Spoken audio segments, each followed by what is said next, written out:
Bill Maher spoke to attention about the state of the Democratic Party, and I want to watch here, and then we're going to come back and break it down. Who should the Democrats run? Who should they rig the party for? Somebody charismatic. I think we learned from Trump and Hillary that we're past the point where the American people really care to delve into the issues. Boring. When you ask people, why'd you vote for a certain person, it's never like, well, I looked into their policy on the earned income tax credit, and I liked what I saw. No, it's always something vague. He's going to be everything that he says he's going to be. Everybody believes in him. And of course, they elected a game show host. You're fired. Goodbye, everybody. Goodbye. Trump proved it. They want to be led. They don't know the issues. Just show you have a pair of balls. That's what they can't stand, is that namby-pamby shit. I know it doesn't look like it, but that bird is really a dove asking us for world peace. Democrats seem to take the high road so much. Yeah, that's got to end. Get low. What did Michelle Obama say? When they go low, we go high. When they go low, you go high. When others go low, we go high. Yeah, fuck that.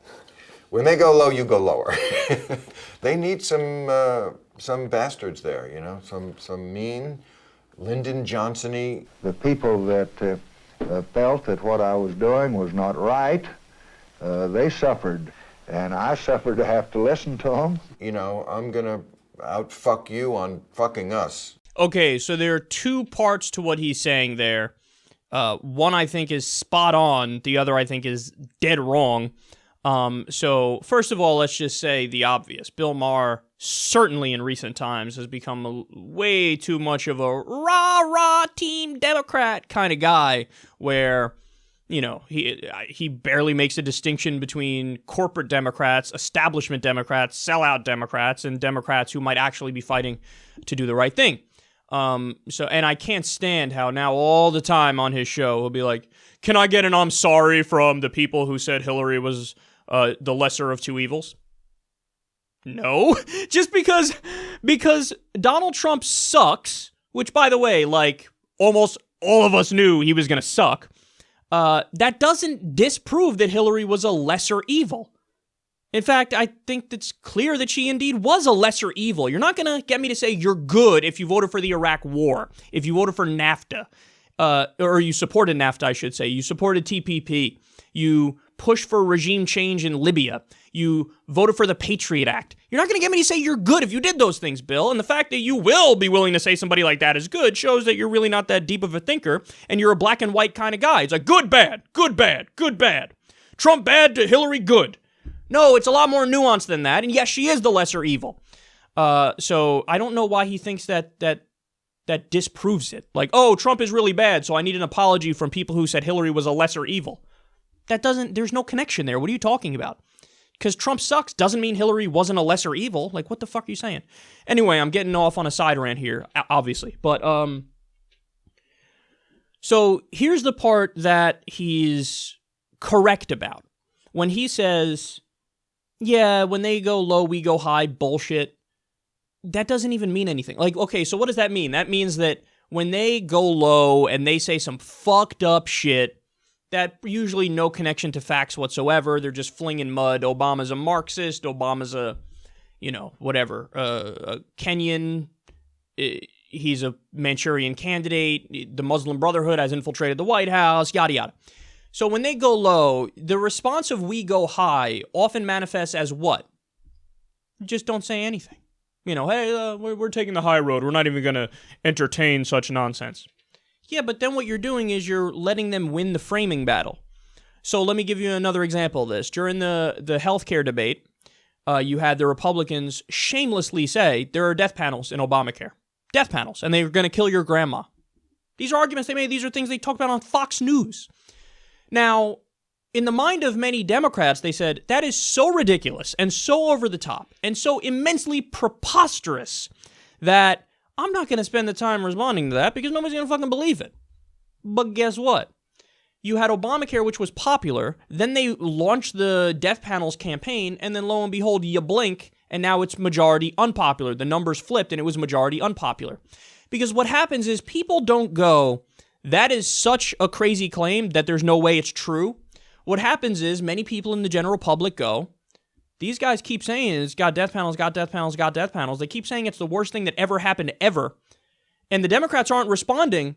So, I mean, I guess something's got to be wrong with it. Even if they think, well, the death panels thing isn't true, they go, but even if the Republicans are like 10% correct about how horrible this thing is, that means it's still a really bad bill. So you nudge them in the direction of this is horrible. And it's horrible becomes a duh position.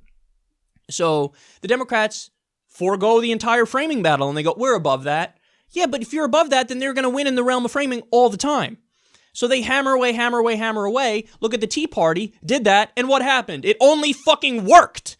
Now the Republicans have a majority in the House, they have a majority in the Senate, they have the presidency, and they have most state legislatures and governorships. So their relentless attacks worked. So taking the high road doesn't fucking mean anything. Now here's the thing. The Democrats, when the Republicans go low, the Democrats should go low too, but there's an important caveat here. You get to go low by pointing out facts. Like, you get to expose hideous things about your political opponents while still being correct, while still being accurate. Like, for example, Trump Care. Trump Care would have made 53 million people uninsured. It would have raised the uninsured rate from 10% to 19%. People would have literally died as a result of that. There's already 17,000 people that die because many Republican governors refuse to accept the Medicaid expansion under Obamacare. So if I'm the Democrats, I go, the Republicans just sent in 17,000 people to die, Republican governors. I would have already said that from when we got those numbers, which was years ago. If I'm the Democrats, I would have come out now and said, you want people to die, just like Alan Grayson did. You want people to die, don't you? You do, because your plan takes the uninsured rate from 10% to 19%. Your plan guts $880 billion from Medicaid. Your plan is a $600 billion tax cut for the rich to the point where they get $200,000 each on average for the ultra rich. So you go out there, you hammer them with the facts, and you say, your plan is going to kill people. And that's true. It's actually true. And you're not taking the high road. You're bringing up facts, and the facts happen to portray your opponent in a negative light. It's a win-win. But nope.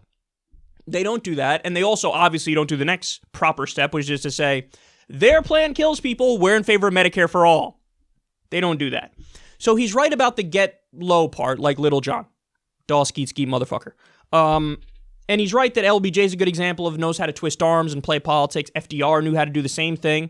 You gotta fight fire with fire in the framing realm, and you can destroy them because the Republicans are a comically stupid party. I mean, you have... They filibustered a bill that was literally 93% favored by the American people. You had 93% of Americans say, we want a universal background check on gun purchases after Sandy Hook. The Republicans filibustered it and then bragged about it. And the Democrats didn't know how to win in that framing battle.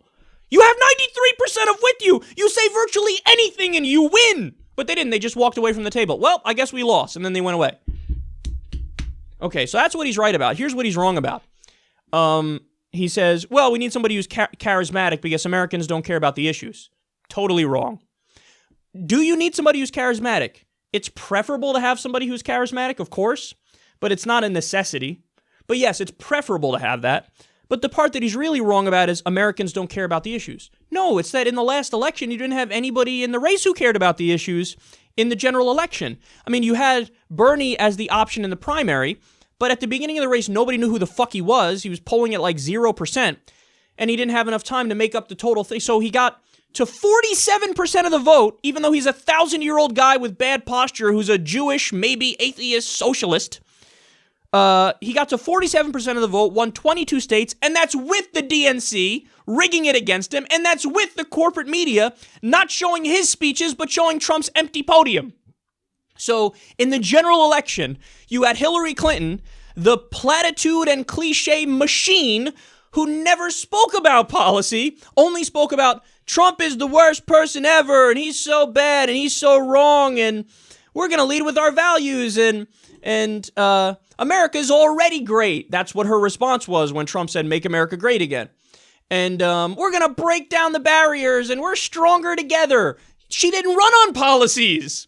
So she didn't run on policies. Trump largely didn't run on policies, but every now and then he'd say something that's apart from racist and xenophobic, which some people in the Republican base liked.